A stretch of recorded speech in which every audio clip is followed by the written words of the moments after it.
Hey everyone, I want to share with you guys 3 tips to help make your airplane last a little bit longer. I'm an A&P with over half a decade of experience, and I've seen some of these parts wear out prematurely, so I want to share with you guys a few things to help make them last a little bit longer. Let's get into it.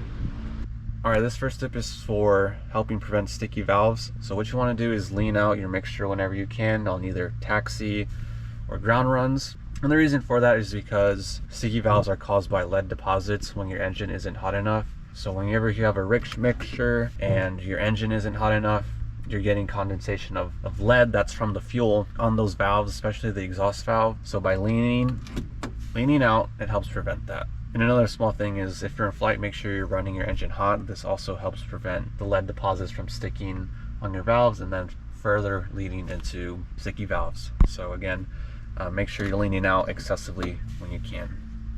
All right, my next tip is keep the wet things wet and the dry things dry. Things you want to keep wet are the engine with oil, the fuel tanks with fuel, and your brakes with the hydraulic fluid. We all know your engine needs oil to run. We know that.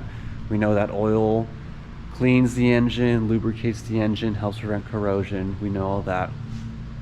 But we all know that's all on the inside of the engine. Oil isn't really supposed to be on the outside of the engine at all. So if you're seeing that, check that out, get that fixed, because that's not supposed to be leaking. For your fuel tanks, make sure everything is topped off when you can. We don't want condensation forming inside. We don't want microbial growth. We just want straight fuel in there. Pretty simple. And then your brake lines or your brakes, master cylinders, those need to be topped off with hydraulic fluid so you can have fluid to brake with. You don't want to run out of fluid and then only have one wheel braking. That would be a not very good day. And of course, back to the fuel tanks. If you're seeing fuel leaks anywhere, that's not a good thing. That shouldn't be permissible at all in any case. If you're seeing leaks, especially coming from these drain sumps here, I know these can leak sometimes. Get those fixed whenever you can. And if you're seeing any wet spots in other dry areas of the airplane, in the tail, in the belly, in the cabin, or other parts in the wings, that's not a good thing because that can lead to corrosion. And once corrosion starts, it's a slow disease and it slowly kills you and it slowly weakens your airframe. So you definitely want to keep the dry things dry and the wet things wet. All right, my last thing is for the windows, right? So these are acrylic windows. The airplane probably and most likely comes with these windows, but the thing with these windows is crazing and they scratch super easily. Like if I just run my nail through here, it'll scratch, which is not good. So especially when you're cleaning these, make sure you're using a really soft towel, like a microfiber. Make sure you're using the right chemicals and make sure your windshield is protected from the sun. This plastic does not like super high temperatures, it does not like UV. That's how crazing happens. It doesn't like dramatic temperature changes. It doesn't like going from super hot to super cold and vice versa. That can lead to crazing also.